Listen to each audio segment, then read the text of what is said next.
Hey guys, it's Miss Hollingsworth back with another video.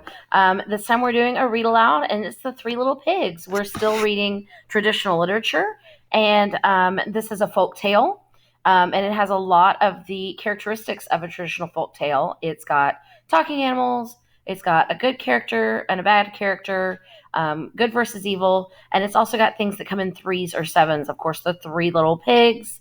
It's got a lot of repetition, not by the hair of my chinny chin chin. You find all those things in a folktale. So let's get to reading.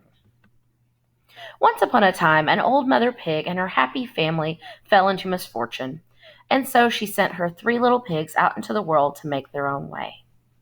The first little pig went out into the world. He soon settled down and built himself a little house of straw. Before long, a big bad wolf came along and saw the little house of straw. He looked in the window and saw the first little pig inside. The big bad wolf knocked on the door and called, little pig, let me in." The first little pig cried, "Not by the hair of my chinny chin chin." "Then I'll huff and I'll puff and I'll blow your house in," growled the big bad wolf. And he huffed and he puffed and he blew the house down. The big bad wolf found the first little pig and he gobbled him up. The second little pig went out into the world. He soon settled down and built himself a little house of sticks.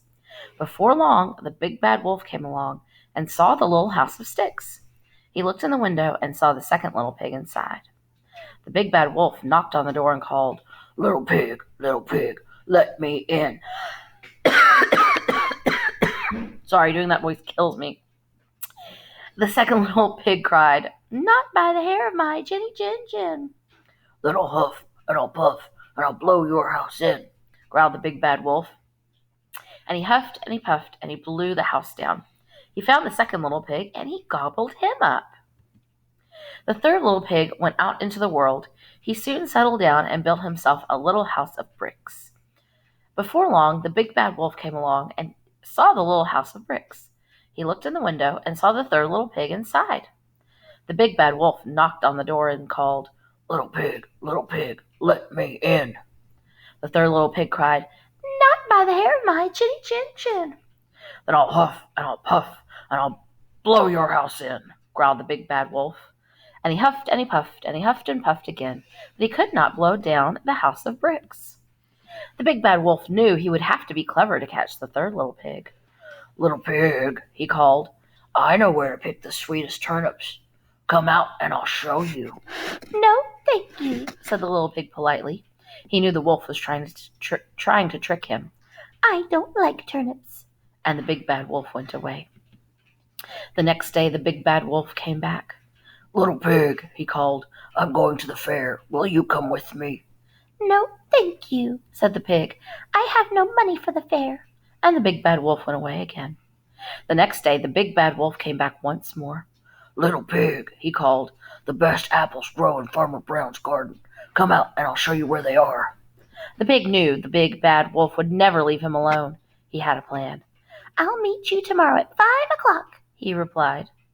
The next day the pig ran out of his house at 4 o'clock. He ran to Farmer Brown's garden. He picked a big basket of apples and ran home again. He put a big pot on the fire to heat water for his tea. The big bad wolf came back at 5 o'clock. "Little pig," he called, "are you ready to go to Farmer Brown's garden?" "I've already been and come home again," said the pig. At this the wolf grew angry. He had tried to trick the pig 3 times and it had not worked. He wanted to eat the pig now. He got a running start and leaped high into the air. He landed on the roof with a loud thump. He jumped down the chimney and, splash, landed in the big pot of boiling water.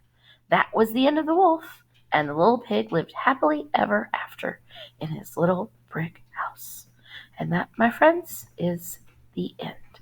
I'll see you in the next video.